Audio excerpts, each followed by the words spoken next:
are united in diversity. We are very heterogeneous in our opinion. We are doing this in our open democracies, discussing this all open and loud, and I'm not for that. What is European Union? What is freedom? How we learn together.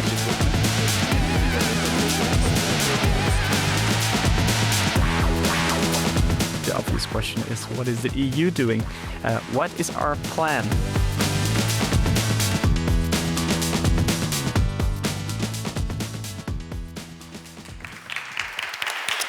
Good afternoon and welcome. My name is Mathieu Paulet. I'm a tech reporter at Politico, and I'm thrilled to be the host today of what promises to be a very timely conversation. It is time indeed for the EU and policymakers, chief among them, to decide which path Europe should take to make sure that it remains on the global tech map and to ensure the resilience of the digital backbone that powers our daily life and our economy. The new geopolitical reality, including strained or at least volatile ties with the US, has added a new edge to the public debate we've had over the past year. In that time, Europeans have moved from seeing tech sovereignty as a nice-to-have to a must-have. Over the next hour or so, we'll put these questions directly to leaders, including Executive Vice President Henna Virkkunen and Cyprus Deputy Minister Nikodemos Damianou. And we'll hear from policymakers about the best ways to help make sure Europe can stand on its own two digital feet. We'll also eventually take a closer look in a panel at one of the latest Commission's proposals to get there, the Digital Networks Act. I'm very happy to see such a packed room, so a warm thank you for the people here in Brussels and the many more that have joined us online. We've set a few minutes aside at the end of the event for you to ask questions, so you can start already thinking about it. Before we start, I'd like to thank Connect Europe for making today's event possible, and we want to hear from you right away, whether you're in a room or online. So please take a moment to answer the poll presented by your partner Connect Europe, the question being, does the Digital Networks Act put European connectivity on the right path for competitiveness? You can scan the QR code on the side screen. They're going to appear in a moment. This is the questions, and we'll come back to the results at the end of the discussion and see where you landed. But to kick things off, let's hear first from Alessandro Grappelli, the Director General at Connect Europe. Over to you, Alessandro.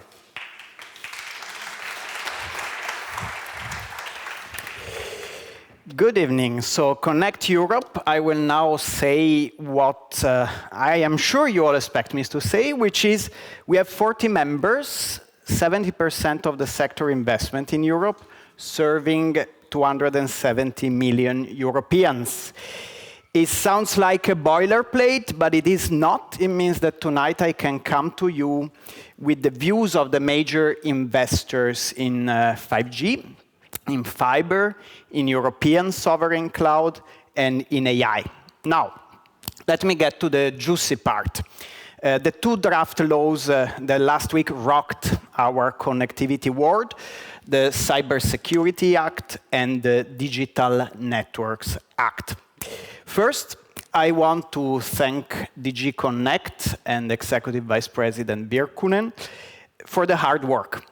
We know as telecom operators that changing telecom laws that have 30 plus years of history is not an easy task.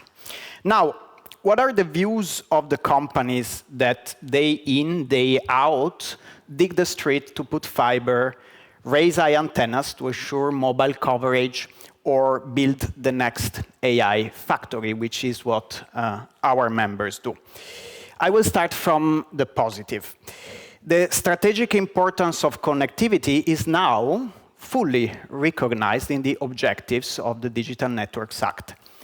The objectives of a law inform how the law must be applied. So this is good news. Also, it was a powerful signal to propose unlimited spectrum licenses. This shows that, like the US or the UK, Europe now believes in 5G and 6G as a long-term investment in our societies and not just as a cash cow for public finances. I would like also to send one message to the Commission that has worked so hard on this piece of legislation. Our CEOs came already to Brussels in December to support this vision with the national ministers.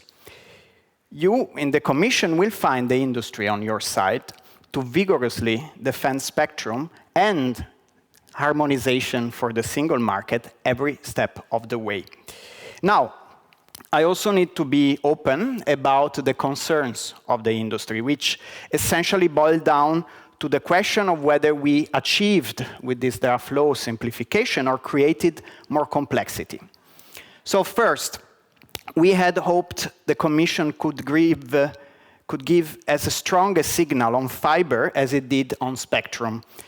But the proposal, as it is now, misses the recommendation to move from the ex-ante system, in which my members need to ask regulatory permission when they invest or set wholesale prices, to an ex-post system, which is how all other markets normally function. This would have been a strong simplification message to start this path. Let me also say that we agree with the Commission that the transition to fiber should be accelerated. I see our members leading the pack among all telecom operators with 17.2 billion invested in fiber in 2024 alone, the first group of telcos. But we think that the solutions for the transition should be market-driven and not regulated top-down. We should now work with co-legislators on this. And if we intrude too much on the fiber transition, don't we risk to mess with the local competition, with consumer choice, with making up the rollout more complex if we are too detailed? Second, we had hoped that the DNA would effectively become a sort of telecom omnibus. We should now work with co-legislators to remove the overlaps that stay in the DNA between sector-specific and horizontal laws. Two rules with the same objective will add little benefit to consumer, but I can surely tell you that they will add to the cost of doing business in Europe. One example above all, why is it that in 2026, location data is still regulated 2 times if you are a telecom operator with e-privacy and GDPR? Can't we also be treated like all the other sectors and just apply the GDPR?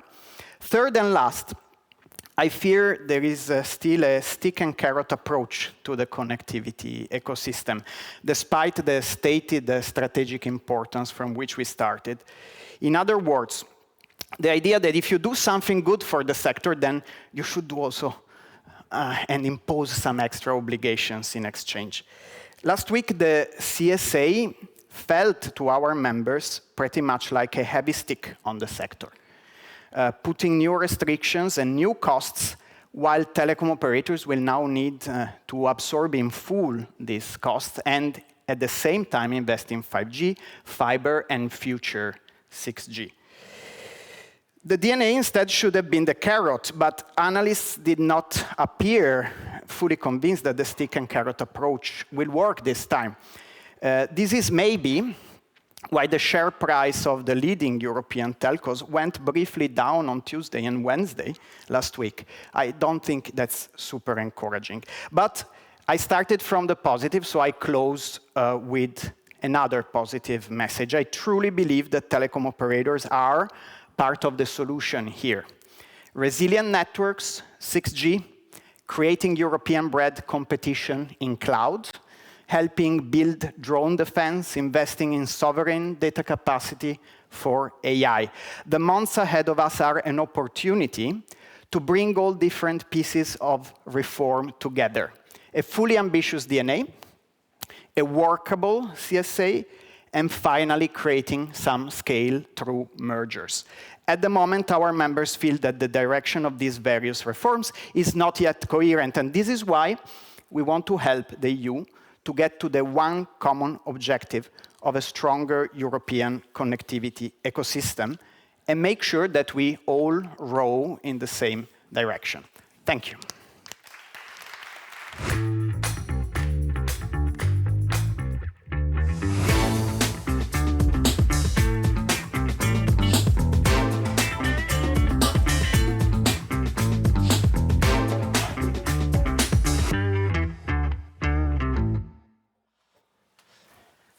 And we're back. Thank you very much, Alessandro.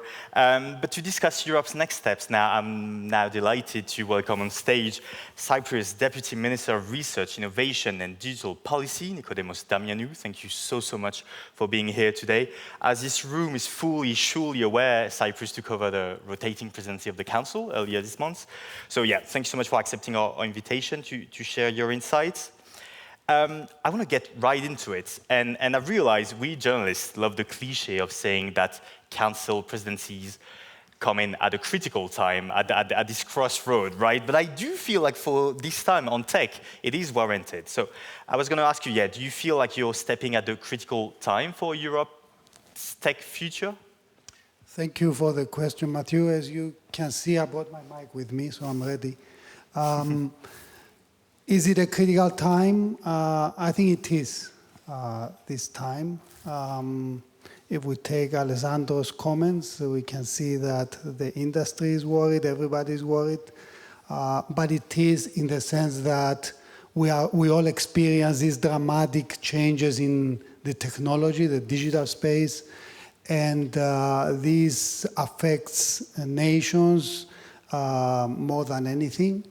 I feel that over the past year or so, and this coincides, by the way, with our deeper involvement in the deliberations of the Council as part of our trio partners, Poland and Denmark. Over this past year and following the Draghi and Leda reports, there is a real momentum, a change in the momentum, and change in the imperative across Europe to push forward with digitization, to see and talk about autonomy and digital sovereignty. And we need to maintain that momentum. So in that sense, and taking into account all that's happening in the digital domain, I think it is a pivotal moment, and we need to continue pushing forward. Over the past year, there's been a lot of talk in Brussels about a potential US tech kill switch.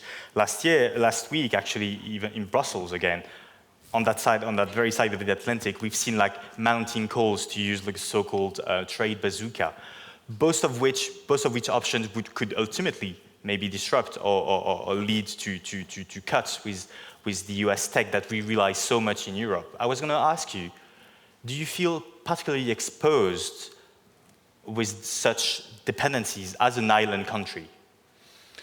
Look, let me start first by saying that I will start with our motto, the motto of our presidency, and I will land on your question. An autonomous union open to the world. That's our motto, and you will be hearing a lot of that in the coming 6 months. Now, as an island nation, there are a lot of challenges in terms of the technology infrastructure that should be the backbone of a modern technology stack that should support nations, as we talked about a minute ago. Now, in terms of your opening of this question, let me clarify that our presidency is going to be location, origin, and technology agnostic.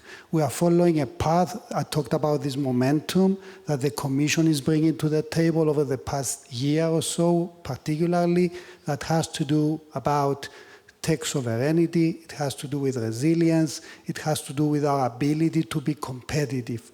And this is the path and the direction of travel that we will be following in handling all of these demanding files that are now on our table.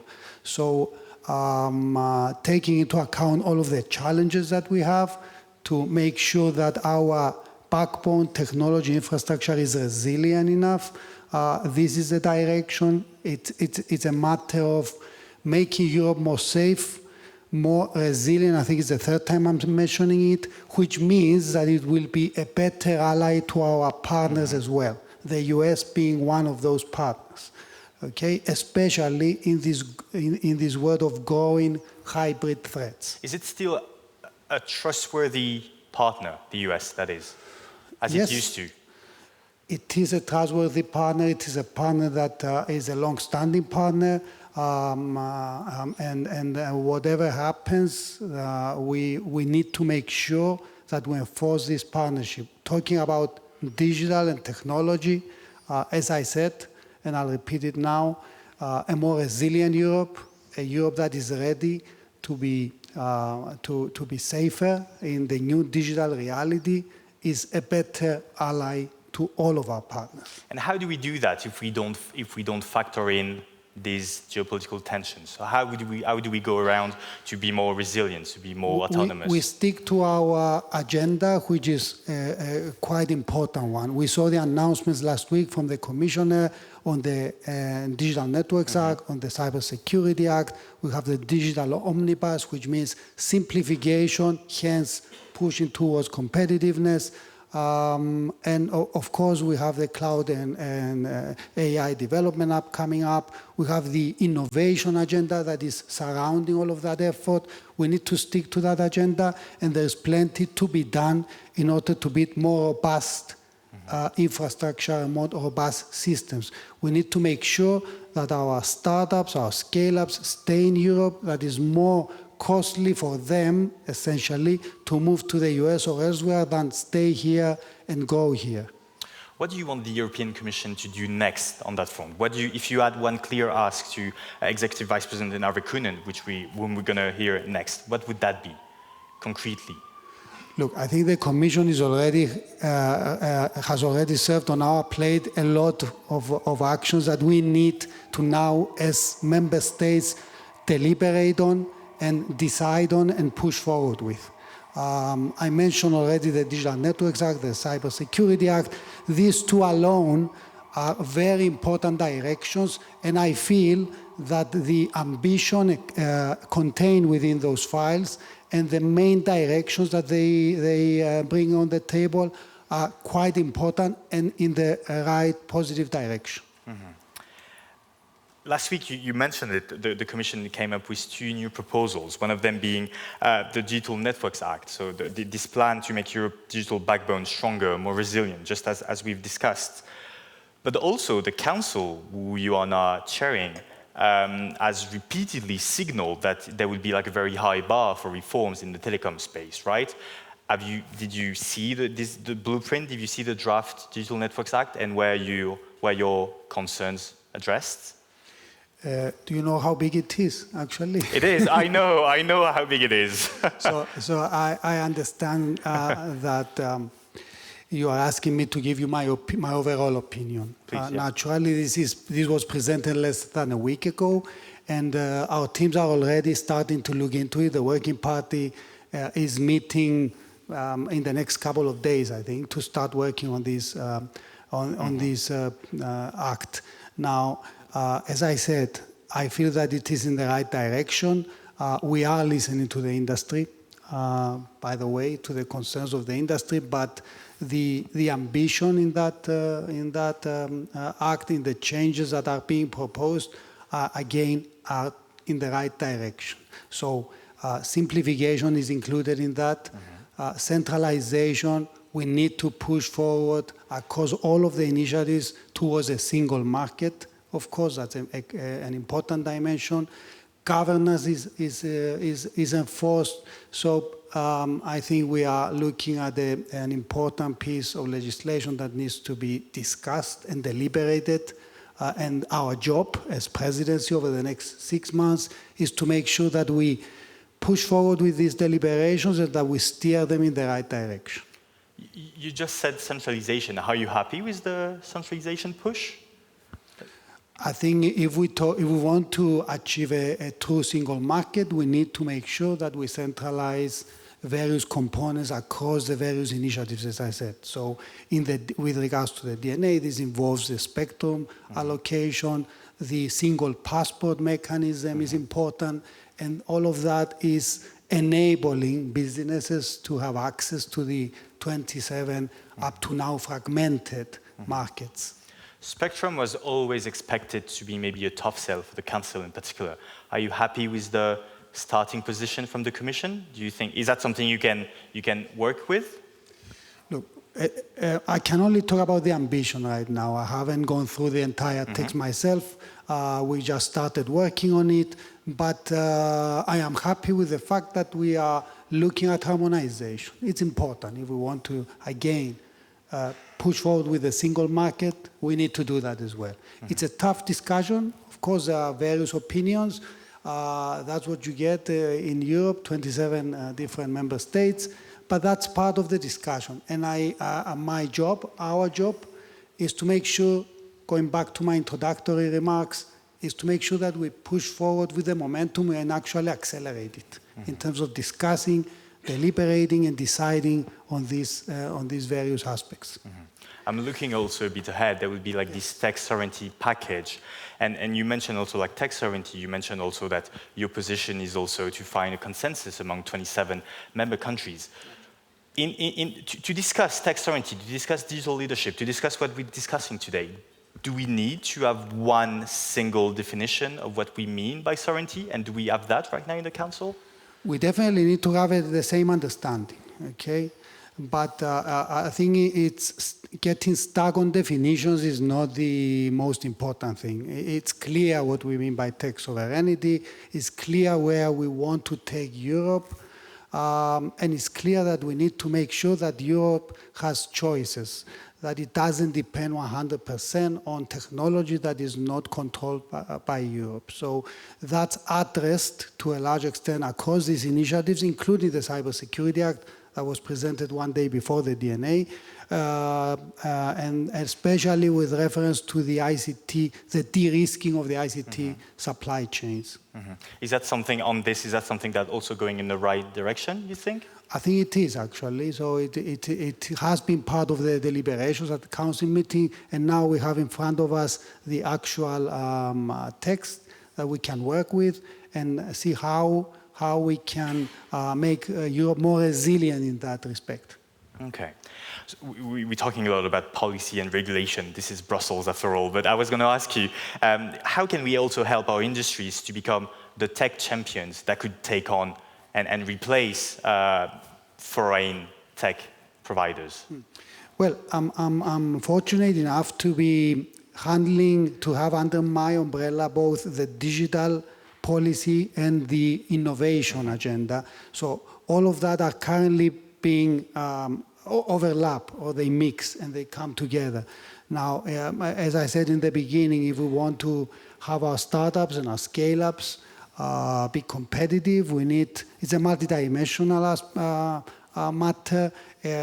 We need to make sure that they have the right funding, and that's another dimension, again, of our presidency, the ECF. We need to make sure that we have talent here. So this enters other domains that we are discussing at the Competitiveness Council, and these are crucially important to make sure that we grow the technology sector within Europe. There is so much more to discuss, but I see we're already running out of time. I just want to ask you maybe to wrap up, what would be the message that you want like people in the audience or joining online to take away from our conversation? What is your main message to Brussels today? The main message is that there is a momentum, there is a coherent agenda, I feel, on the table, and I want to congratulate the Commission in that respect. And member states have a task to do, to push forward, to decide, and take action in terms of now turning that agenda into practical next steps. And that agenda speaks to the sovereignty, to the autonomy, to the resilience, and to the competitiveness of Europe. Thank you so much for your time, Minister. I wish you the best of luck to do all of that.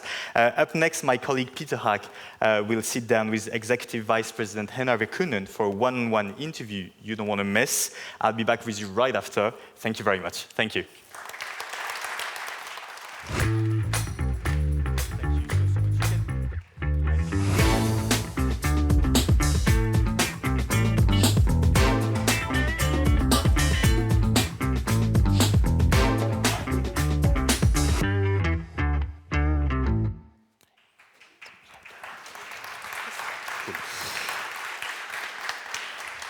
Good afternoon, I'm Peter Haag. I'm a senior technology reporter at Politico, and today we're very honored to host Henna Virkunen, the Commission's Executive Vice President for Tech Sovereignty, Security and Democracy.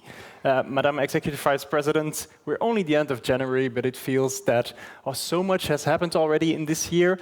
I want to start though with last week. Last week you were in Davos.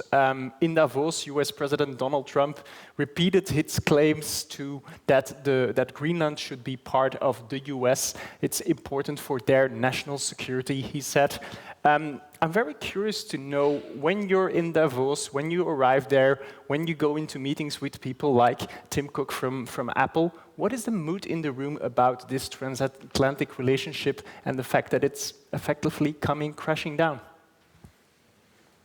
Yeah, it's true that in these days, you know, a week in politics, it's a very long time. So many things can happen, but especially, of course, when it comes to Greenland, it was very important that European Union was very united here. And we also, we didn't escalate the things, and we were able also to engage with USA on this topic. And of course, it's very important for us that integrity and sovereignty of our member states is respected. For the USA and big tech, of course, European Union is the biggest external market for them. For many of them, this is the biggest external market, or biggest market, bigger than USA. So of course, that kind of situations, they are always creating uncertainty. And we know that many European companies are also concerned about the situation and also about our relations. But is it then something that you raise in a meeting with Tim Cook from Apple, that you say, like, maybe you should go to the White House and tell that the European market is still a very important one? I'm sure that all the USA and big techs, they are very well aware how important part Europe is for their businesses, and all kind of trade wars or tariffs are not benefiting, of course, our businesses and cooperation. Are you prepared to strike back against US big tech if the Greenland threats return as maybe part of the anti-coercion instrument? Now we know that we were prepared, of course, with the different tools what we had in our disposal. But now it seems that we don't have the threat for the tariffs anymore. So we will continue now to implement our trade agreement. And of course, we are very committed to that as a European Commission, because we see that our citizens and businesses, of course, they are benefiting of that if we have good trade relations. In the same time, as you have seen, we have been also very actively working with the other continents also when it comes to trade. And especially, of course, I'm happy that today we were able also to announce that we have finalized the negotiations with India. Because European Union and India, we are together the two biggest democracies in the world, and of course it's giving many opportunities for our businesses when we are able to have more trade with India. And also Mercosur deal was just concluded a few weeks ago. That's a trade deal, of course, but if we also look at this from the tech side, we've seen last week Europe, it's on its own. Would you say that we now have to pivot away from US technology and that we have to reach out to indeed regions like Mercosur, India, to make sure that Europe can become more digitally sovereign? It's very clear that Europe is having our independence moment.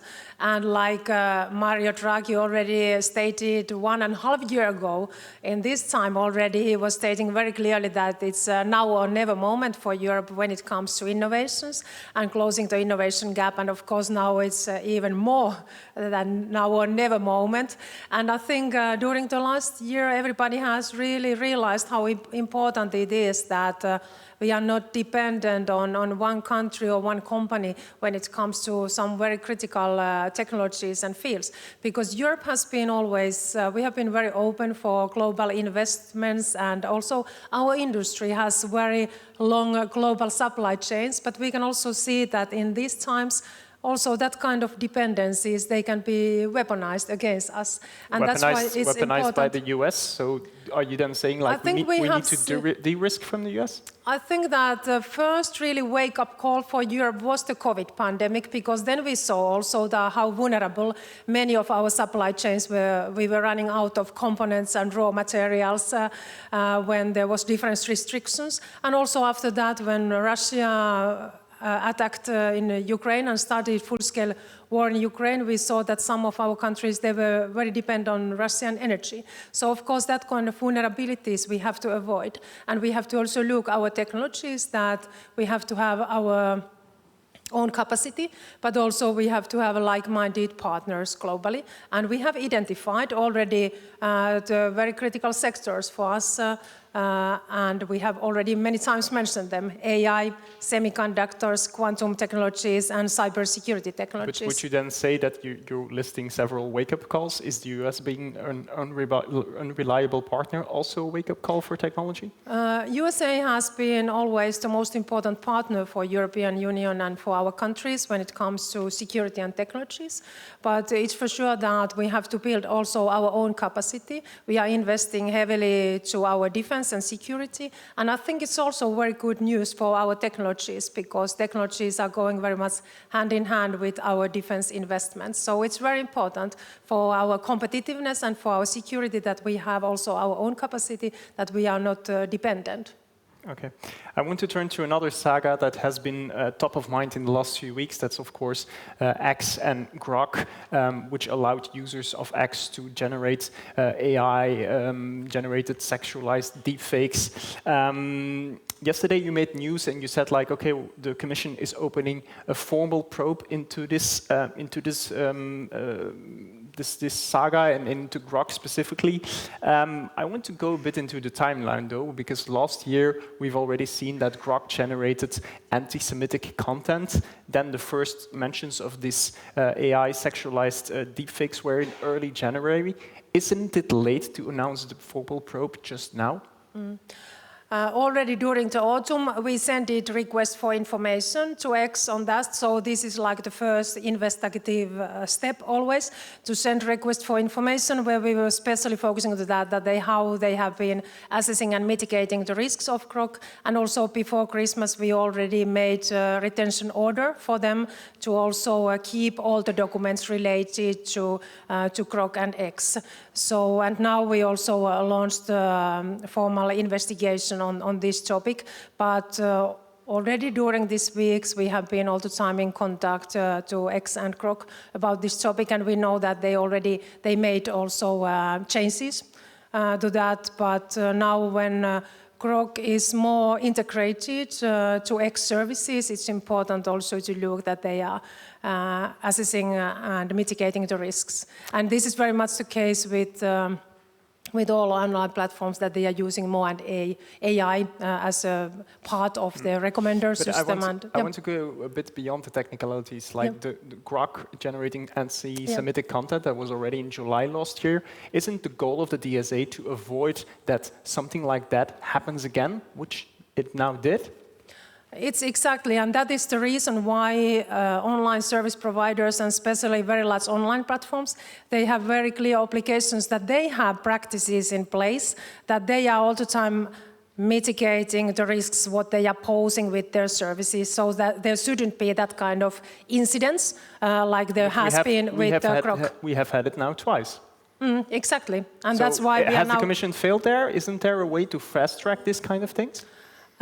It's also a legal obligation for the online platforms that if there is illegal content, it has to be taken down, and they have to all the time have the practices in place that they are mitigating the risks. And that is exactly the reason why we are investigating X. Yeah, but there is no way to fast-track this to avoid that this happens again really quickly? X has been already under investigation 2 years' time, and this investigation is still going on, especially now focusing to recommender system. So we have very large investigation already going on X, but yesterday we also made addition to that. I want to talk a bit about interim measures, because yesterday in the press release it was said, like, if X is not making any meaningful adjustments, we may impose interim measures. Interim measures can be things like suspending Grok in Europe altogether.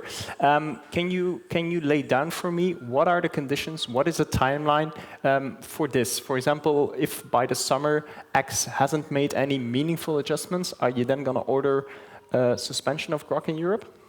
We have seen that they have made now changes, but this is always the option for the Commission when it comes to very large online platforms, that if they are posing serious risks for our societies, we can always take that kind of interim measures to mitigate the risks if they are not able to do it themselves. But then my question was like, is this going to come back if they don't make further changes? Because that was what you requested. It's always in our disposal, so we can always use that. So if we see that we have that kind of online services which are not taking their responsibilities and they are not able to really mitigate the risk of their services and they are posing systematic risk, then we can always make these decisions. Yeah. Yeah. And before X announced these changes, where was a suspension of Grok in Europe on the table as an interim measure in early January? Our team has been all the time in contact during these weeks with X, and they have been doing the changes, as we know, from their side. Was that threat conveyed to X or not?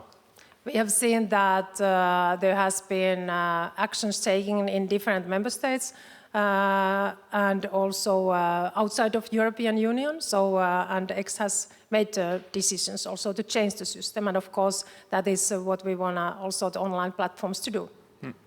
I want to go back to December when you announced the first ever DSA fine, 120 million also to X, which triggered massive pushback from the US. Elon Musk called it crazy. And a few weeks later, your predecessor, Thierry Breton, he was sanctioned. He can't go to the US anymore because of a travel ban.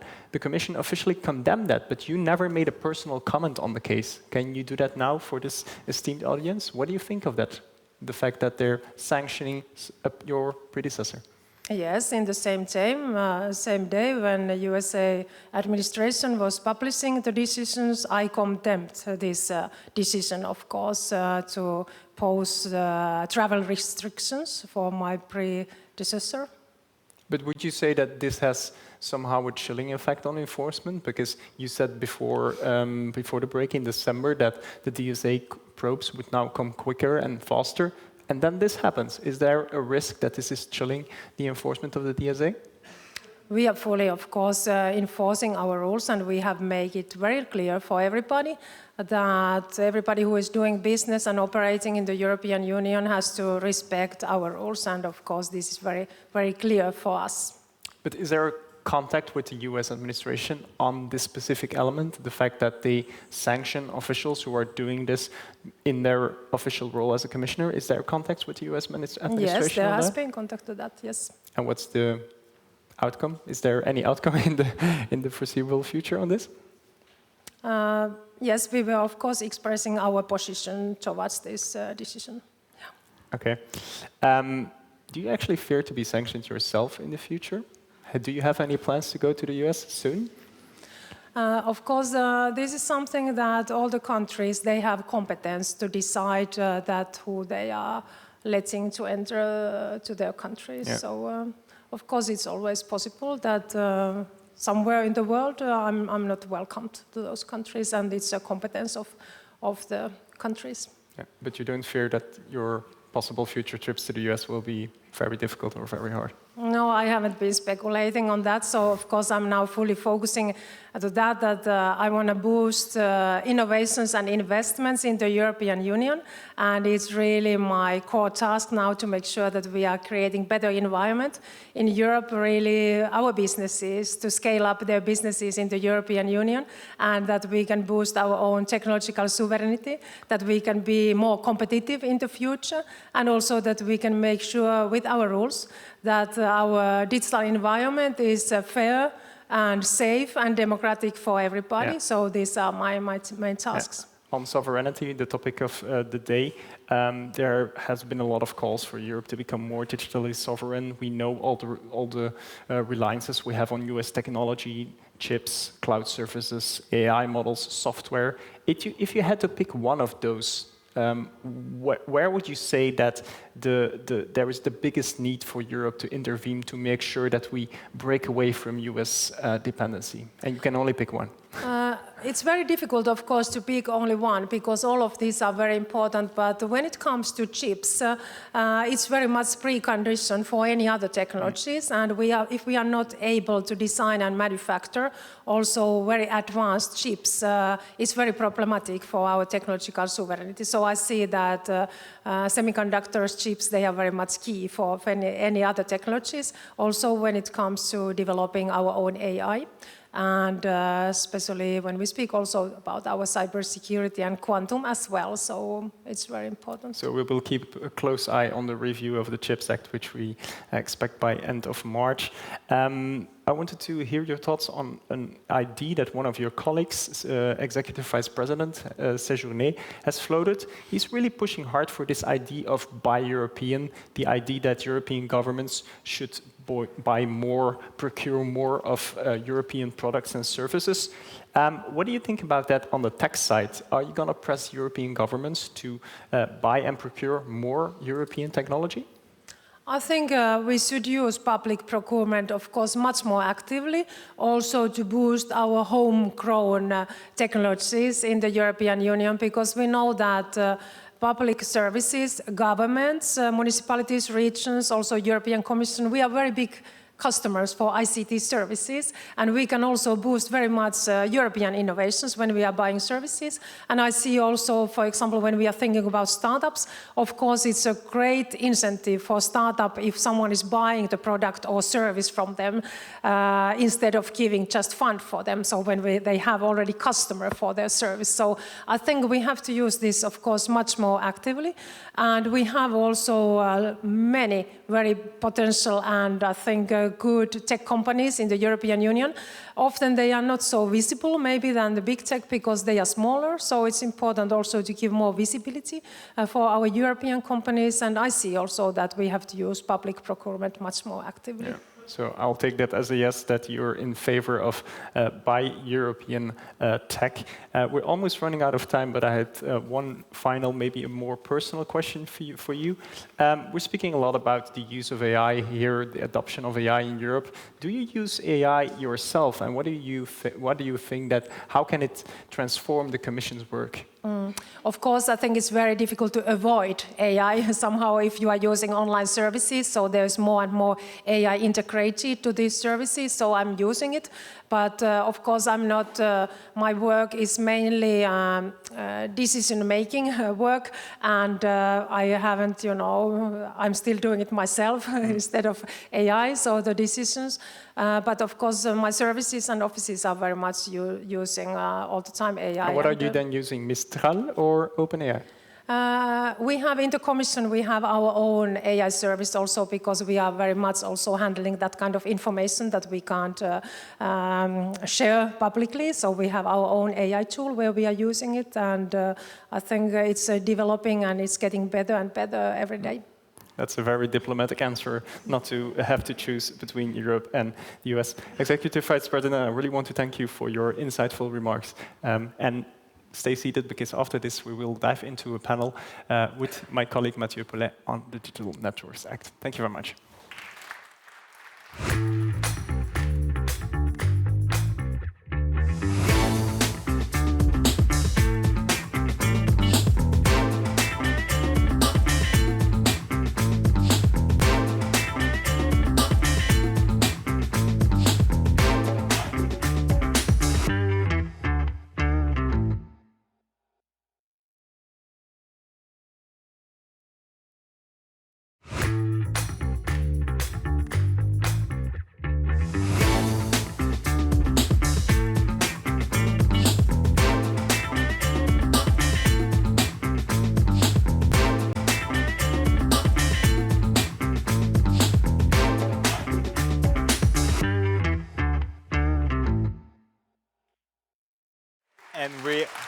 We are back, and we are now moving indeed into a deeper dive, sorry, on the landmark Digital Networks Act. Next to me, I have the pleasure of having Roberto Viola, the Director General of DG Connect at the European Commission. You've been overseeing this long-awaited piece of legislation for the past few years. We're going to talk about this. Then we have Manuel Constam, Senior Vice President and Chief Corporate Officer at Liberty Global, bringing the telecoms industry insights. And last but not least, at the very end, we have Marco Mishmash, the 2026 Chair of BEREC, BEREC being the European group of European regulators. As you can see, this is very much of a manual today, as we say, and I must say, despite the best efforts from my colleagues to ensure diversity, but I'm nonetheless very excited to unpack with you for the next 30 minutes or so what the DNA means and what it means for Europe's digital ambitions. And I want to start with you, Roberto. We've sat on many such panels in the past in the run-up to this proposal. Back then, understandably, you couldn't say much, but today is now the opportunity to come clean. I can say everything. Yeah, exactly. Go for it.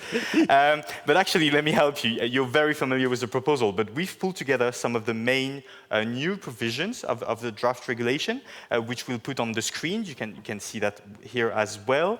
If you can see that, those provisions, there we go.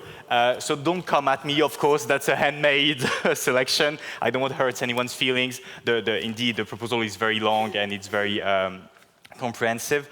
So is it this for you the recipe for success? So that the single passport procedures, like the unlimited, in principle, duration of spectrum licensing, mandating copper switch off, this facility for voluntary conciliation, is it the recipe for success? Roberto. First of all, many thanks for inviting me. I think it's not a bad summary. The DNA is like a very good European wine. Now you open it, you have to let it a little bit to taste the whole flavor. This is a nice, summary. There are other things which are also there, which are equally juicy. But from this, you already get a little bit the sense of direction pretty well. I think, first of all, we want to make sure that every company, every citizen has the most modern connectivity network of the world. When you look already at the statistics about fiber rollout in Europe, in some countries we are top of the world. I think we have to be top of the world everywhere. We need to embrace 6G when it comes, giving, of course, certainty to companies that they can invest in 6G and not that their license is taken away after a few years. First of all, deliver on this. Second, deliver on security and resilience and preparedness. I mean, more and more telecom networks are an integral part of how a country responds to a crisis. The first thing when there's a man-made crisis or a nature-made is the telecom functioning? Can we communicate? Can we coordinate? And then when you see the integration between telecom networks and AI, you understand that the telecom network at large becomes a supercomputer with antennas, which are linked to other supercomputers. This creates the backbone, intelligent backbone of a country or of Europe. So this sense that telecom networks are now the integral part of our way we command and control everything in Europe. We make sure that things happen in the right way when it's good times and bad times is another element that you can read across the whole proposal. The third element is the internal market element, indeed. I mean, to try to have a kind of explanation to somebody who comes from Mars that has arrived to the European continent. The rules are the same, reflexes are the same. There's a single satellite license. If you have another license, you can use it freely all over the place. These are well functioned in the financial market, and I'm sure, and I'm hearing investors appreciate very much this certainty. And the same applies to the way we apply, when necessary, remedies for market failure. A little bit more working together, and that this will be the task of BEREC, I mean, to make sure that certain standards are applied all over Europe. And really, again, we can give this kind of response. Yes, there's a problem. This is the way the problem will be solved. Manuel, actually, same question, but I suspect maybe a different answer. So does the DNA answer all of your praise? Well, I just mentioned to Roberto, I'm really wondering, actually, what part after the conversation with Ms. Virkkunen, what part of the DNA was actually crafted by the Commission's in-house AI system. Listen, from my perspective, there are positives, and let's start with that, right? Because we're in good company here. It's a regulation. It's a regulation. It's not a directive. It's a first start to create a much more harmonized approach to European telecom, because we have seen a lot of gold plating in the past in different member states, and at least that's something that the structure of this legislation allows to correct. There are also useful elements, certainly on spectrum. Will not deny that, and on the satellite services, one-stop shop, certainly very, very useful. But is that it? No, unfortunately not. You know, when the Draghi report and the Letta and the Draghi reports came out, for me, in my industry, I compared it to when the Cost of Non-Europe report of Lord Caulfield came out in the early 1990s. After that, that was a report that created a lot of expectations. And after that report, the Commission came out with some very courageous new legislation in terms of forming the internal market. Difficult political decisions. And a decade later, that was followed by the Free Movement of Services directive, also by the previous commissions. And if I'm very honest, and with me, I'm sure I'm speaking for quite a bit of the industry, we're disappointed with the lack of courage in this piece of legislation, because, yeah, we all know that there's going to be paddled back in Council and in Parliament. So where you start with this will determine, to a large part, where we end up with the regulation. And then, you know, there's a number of elements in there that are, worrying. And I'm afraid that the Commission would be the only one to set the North Star, from which the member states can then pedal back. But at this moment, how it looks today, the number of rules and regulations that are kind of layered onto each other is actually going to increase, not decrease. We were hoping to have seen a 40 to 50% reduction in regulations. And unfortunately, that's not happening, also because our industry, as you know, is increasingly overlapping with consumer regulation in many, many other sectors. It is a very, very difficult assignment. I will not question it. And I'm actually applaud the Commission for trying to get where it goes. But in the consultation process, we've been asked, just as with the omnibus directives, to highlight the areas where we could reduce, and we would have much preferred to see a elimination of ex-ante regulation, no longer replaced with the same service, same regulation, or the same type of service. You don't feel like you've been heard, or at least entirely. Well, I'm happy to circle back to that, but I just also want to get the chance for Marco to come in. And of course, I appreciate, indeed, let's be mindful, that's just a proposal. It can go into many directions once it goes through negotiation in the Parliament and in the Council. But Marco, so I know, just like the rest of us, you're still digesting this like big proposal. But what's your first impression on the draft proposal as it stands now? Thank you for this question. Just to let you know, over the past year, BEREC has really extensively worked to provide the expert opinions and reports to support the drafting of this legislative proposal that was released 1 week ago. And as you mentioned, 1 week is really not enough to digest it. But what we noticed already in BEREC, so BEREC recognizes the simplification approach of the Digital Network Act, which consolidates several sector-specific instruments, including the European Electronic Communication Code, the BEREC regulation, parts of the Open Internet regulation, the e-privacy directive, the radio spectrum policy program. So a lot of let's say, this is, let's say, one step to simplify things. We understand that this approach aims to simplify a regulatory framework and improve the overall consistency. At the same time, the electronic communication market continues to have a strong national characteristics. We are all aware about that. And also, the Commission acknowledges that.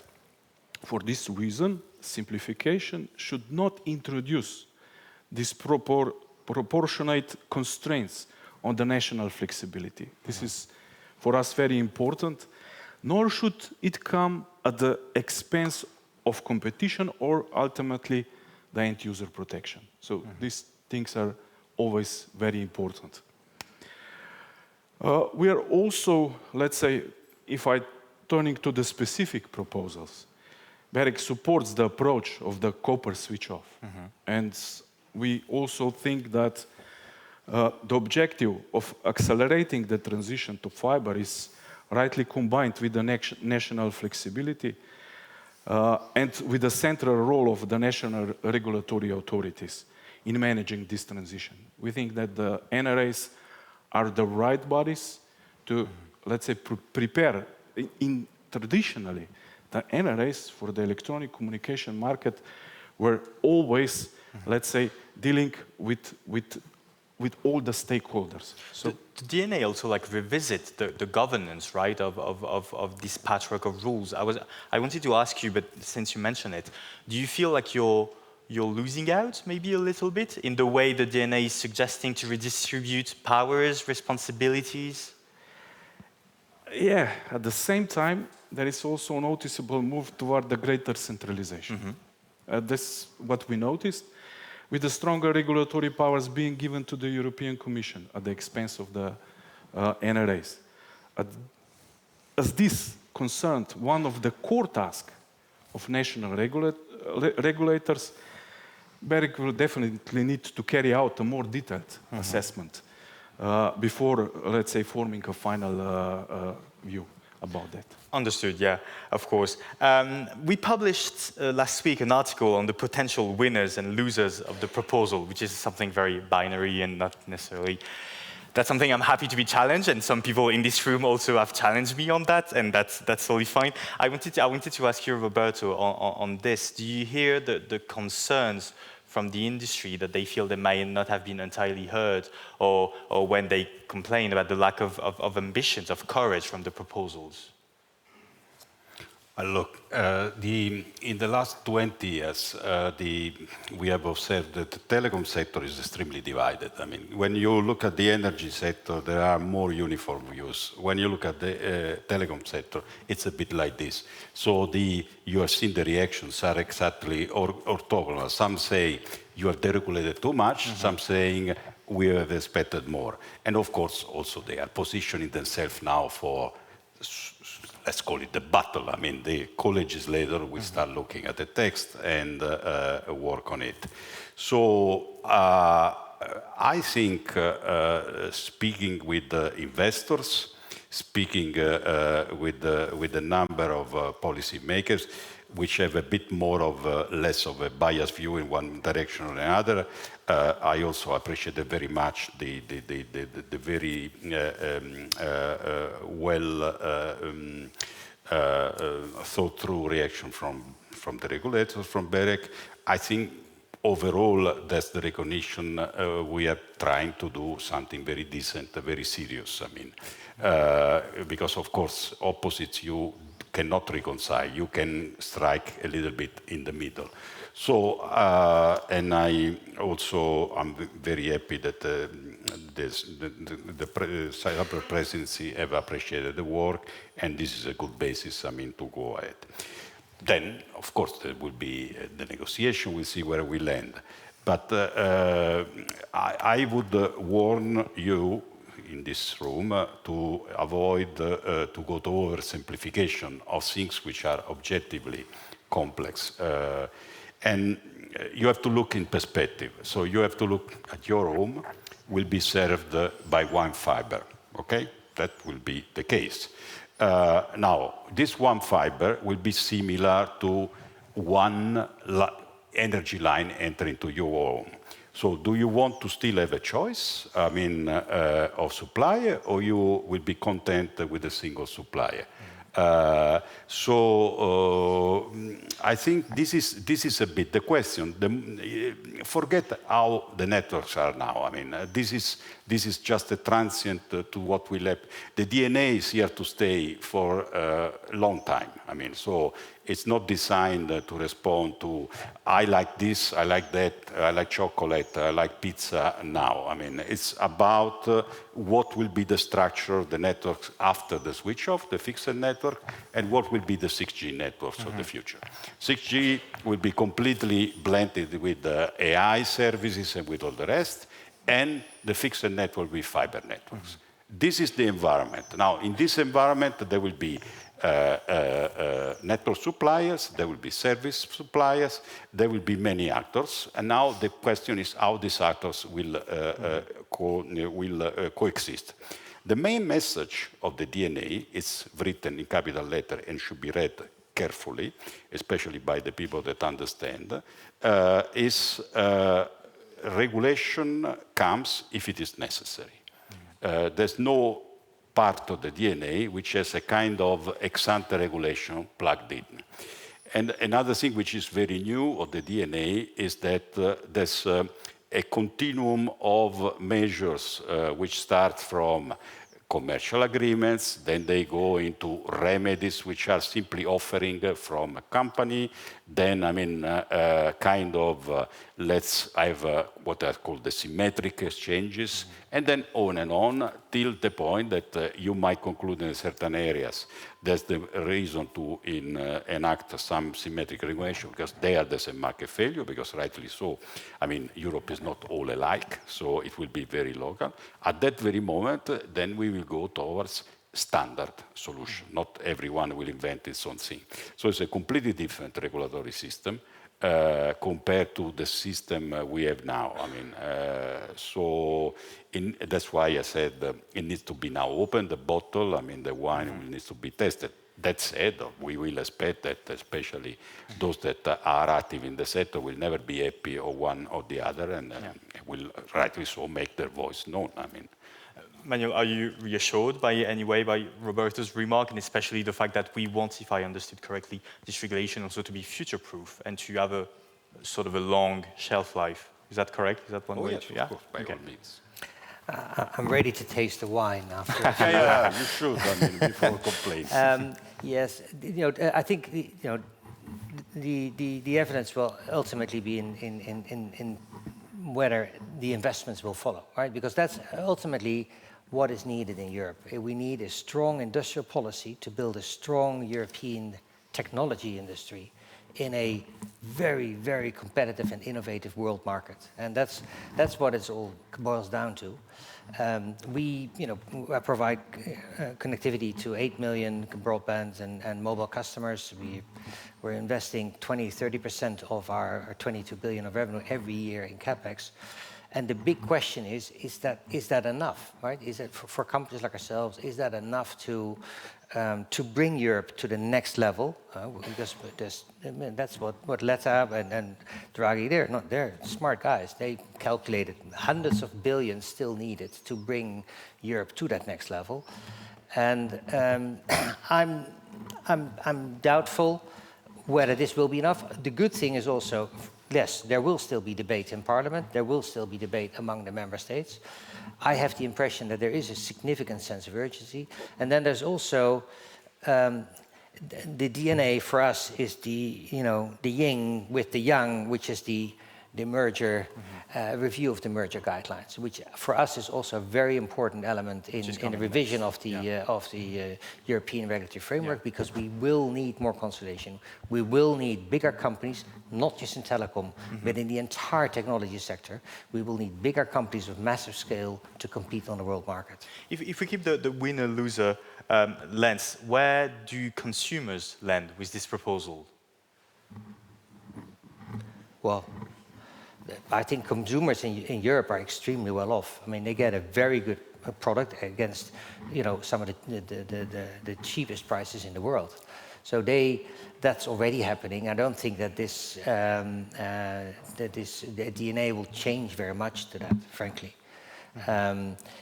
This is, and that's why I think the DNA is more about the industrial policy. It's about governance. And I think I tend to disagree a little bit, because I think quite a few powers have been shifted towards BEREC, towards the central BEREC organization. That brings to them a significant, new level of responsibility. And I personally have no problem if the European regulatory structure is ultimately with an independent body outside of the European Commission. But it needs to be, as much as possible, centralized. That's how other countries are organized in the rest of the world as well. And what about Mario Draghi and Enrico Letta's recommendation? I see emerging already a battle over, okay, how much was actually factored in, how much was actually integrated and made it to the proposal. I'm hearing from certain voices in the industry that actually not very much made it to the final proposal. I see you disagreeing. Do you want to speak to that? No, ask them. I mean, that's the easiest thing. Fair enough. Let's start with you, if you don't mind, then. Do you think that the DNA is making justice to Enrico's letter? Well, there have been a couple of recommendations which were actually also not just put in the Draghi report, but von der Leyen actually put them in the mission briefs for Ms. Verkunen and Ms. Ribera. And so for me, that is very much, the expectation we were going by. And on that, yes, it still falls a bit short. So I hope some of that will still be corrected in the subsequent legislative process. Which are the couple? Well, for me in particular, the losing of ex-ante regulation is a big one, and also the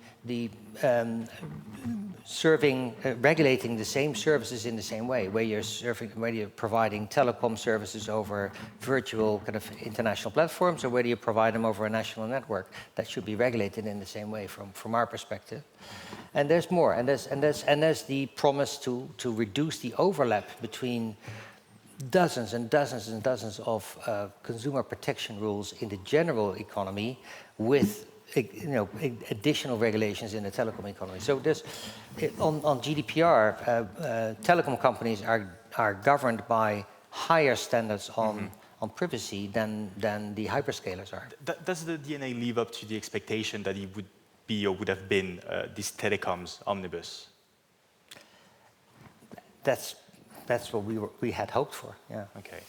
And you were let down? Well, there's still an opportunity to correct, okay. And we will engage in discussions with the Commission and the Council on this. Fair enough. Marco, I want to go back to you. So, is the DNA also going in the right direction when it comes to simplifying? So we talk about centralizing, but also like the simplification. Yes, I already mentioned, let's say, that we already recognize the simplification approach, because it's combining several different, let's say, acts before. And what I mentioned also, there is noticed also greater centralization, which is, let's say, maybe a bit threat. And also, if BEREC has already raised concerns about the centralization in, let's say, earlier interventions, noting that many obligations affecting cross-border operation stem from legislation beyond the electronic communication network. And therefore, a careful assessment of the proposed centralization will therefore be essential to identify both its potential benefit and possible drawbacks. Regarding, let's say, BEREC also supports that maintaining the innovative tool of the current code, including the co-investment provisions and the treatment of the wholesale-only SMP operators, which provide NRS with the flexible instruments to reflect the national market conditions. But only in the cases, as Mr. Roberto Viola already mentioned, the regulators should have the tools to intervene when this is necessary. Only in that case. I want to, before we move to questions from the audience, I'd like to zoom in on a couple of the key provisions, one of them being this new conciliation mechanism. And Roberto, I want to give you a chance also like to sort of debunk, or you tell me, but many stakeholders are really concerned that this would be network fees through the back door or down the line. What do you say to address these concerns? Well, I mean, I'd like to meet these people that say that. Because, I'm sure they'd be very happy to meet with you. I mean, my door is always open.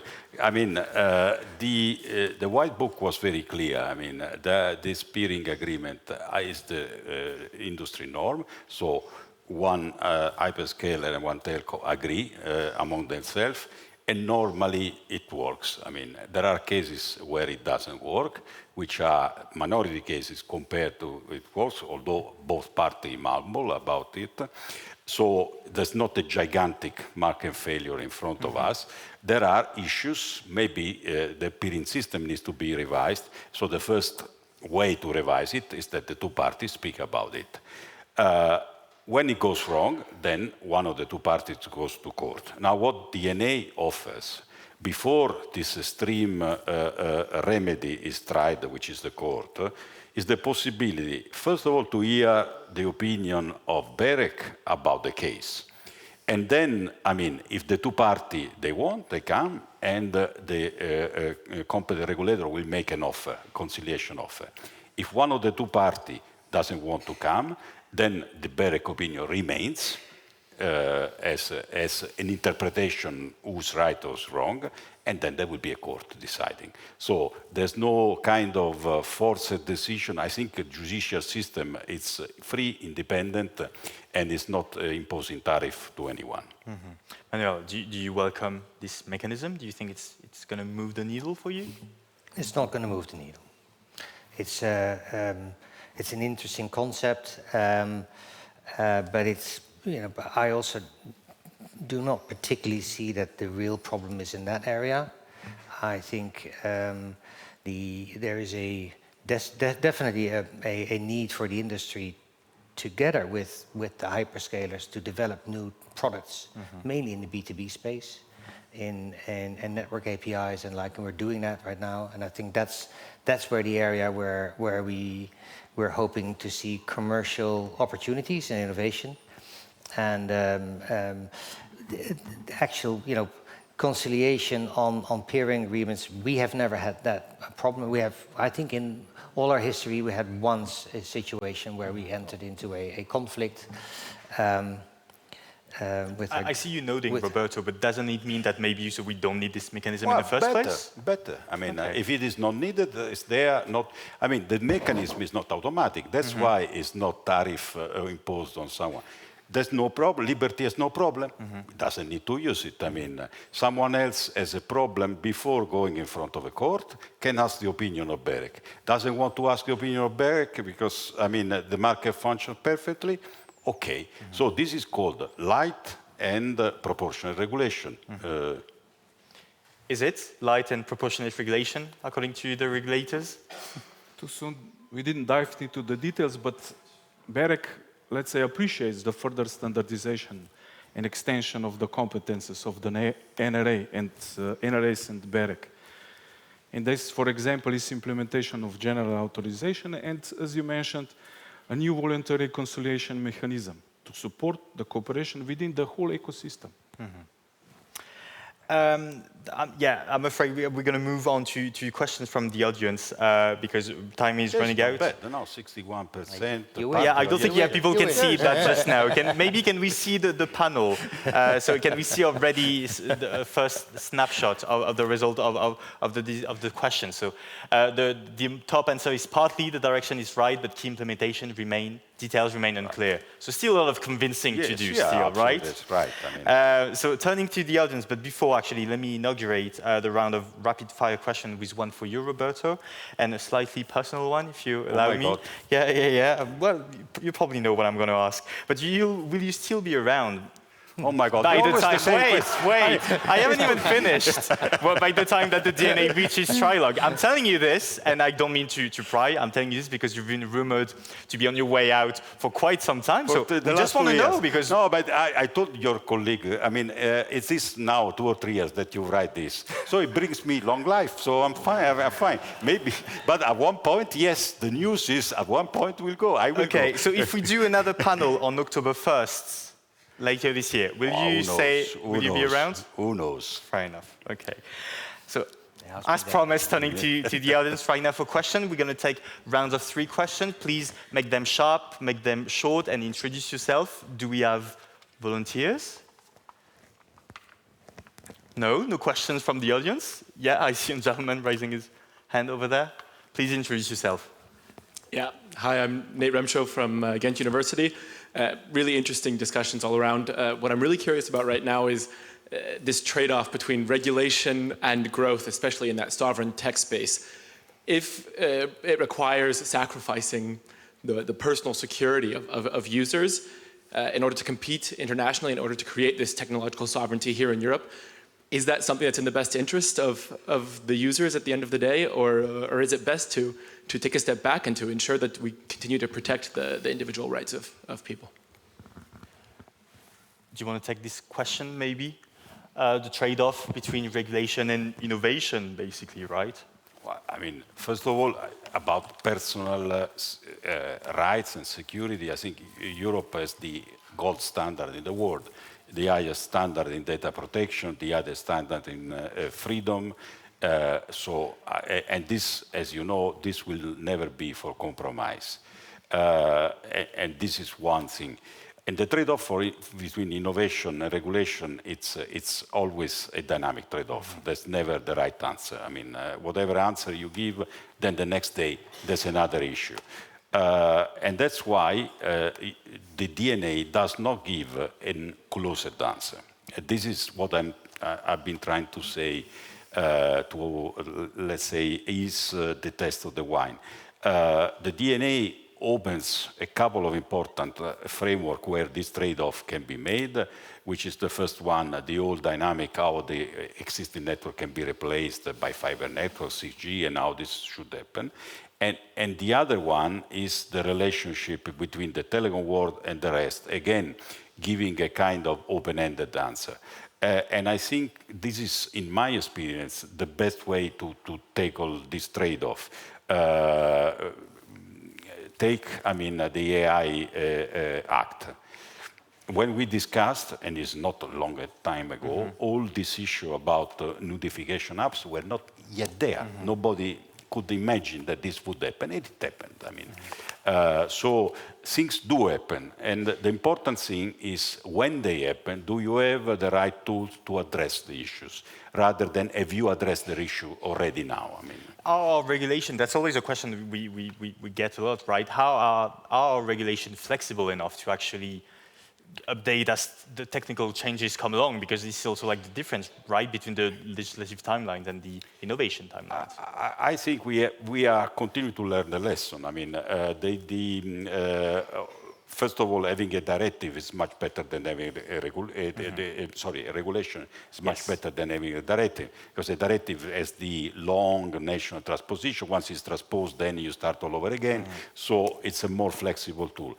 The other is to use, I mean, specialized bodies such as the independent regulator and the BEREC, because they can give much more flexible answers as the problem comes. So empowering them, it's in the right direction. What we have done with the DNA, we have created a kind of two-headed, empowerment to those that look at the network and those that look at the spectrum, and also ask them to work together. Again, because there are many issues that you have to look at 360 degrees. And also, we are given in the same governance the whole issue about resilience, responsiveness.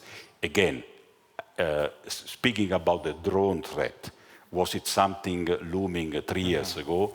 It's now a concrete issue. Right. And again, you need to give concrete answers. So clearly the DNA ambition is not to give specific answer to problem A or problem B, but to create a framework which is as much as possible future-proof. And then indeed, I mean, let's see how the negotiation will go in Parliament and Council and where we land. Right. Do we have more questions from the audience? Yes, over there. Mike is coming to you. Thank you. I'm Megan Richards. I wanted to ask you a question. Can you please introduce yourself? Yes, please? Megan Richards. I work, well, long story, but you don't need to know. I'm speaking in my personal capacity now. Manuel mentioned the importance of mergers and Roberto, the importance of telcos working with AI. Is there the potential in Europe now to create a kind of Airbus equivalent to bring telcos and AI together to create something that we did in the past to create a big digital sovereign entity in this area, something like the Groupement économique d'intérêt, and Groupement européen d'intérêt économique? I don't think we're going to in the direction of an Airbus. That's a bit of that's a big step forward. But I would say this is that our industry is developing, at breakneck speed as well, and that development is not defined by a regulatory framework. Yes, the regulatory framework sort of has an impact on what we can do, but we have our own inherent dynamics to determine whether we spin off, separate networks and services, how much we involve AI into our systems, how close we cooperate with hyperscalers who are actually getting to become more and more like telecom operators themselves. The industry is evolving in a big way, and that's why I think I sort of have a bit of issue with setting the telecom industry in Europe apart, because that industry no longer exists. We at one point used to be a cable company. We're no longer a cable company. We're in the connectivity business, and we're in the AI business. We build data centers. We kind of build the cloud as well. So that's happening as we speak. I think you will see more cooperation in Europe. We will need to, because we will need that scale. The data centers built in Europe are still way too small compared to the data centers built in many parts of the rest of the world. Not even because there's no space for it or there's no money for it, because the energy is too expensive, right? So there's only a few places on Earth that you can do that. So there's going to be plenty of opportunity to grow bigger entities, and that we will do that anyway, irrespective of what kind of regulation is around us. And with that, we're going to wrap up our conversation. Thank you so much to all the speakers today. Thank you to all of you staying us in Brussels, for joining us online. Thanks again to Connect Europe for making the event possible. As a final note, everyone here is more than welcome to stay for drinks and food and conversation. And one last thing before we go, don't miss our Tech and AI Summit in May. Registration will open soon. Thank you very much, and see you there. Thank you very much.